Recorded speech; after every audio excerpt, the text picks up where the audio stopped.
Lúcio Charles Pescador, Caiaqueiras do Vale. Fala galera! Vamos que vamos, pessoal. Estamos chegando aqui na beira do Rio Crixás. Aí, galeras do rodeio, a Sonha Azul e o Polarizão aí em cima aí, ó. Olha aí, galera, como é que nós estamos? Estamos aqui na fazenda de um amigo nosso aqui, daquele modelo. Já estamos vendo os bichos ali no meio do mato ali. Só o ouro, Deus abençoe nós todo mundo.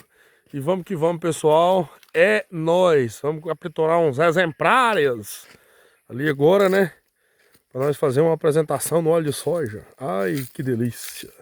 Só o milho boiado, galera. Vamos que vamos.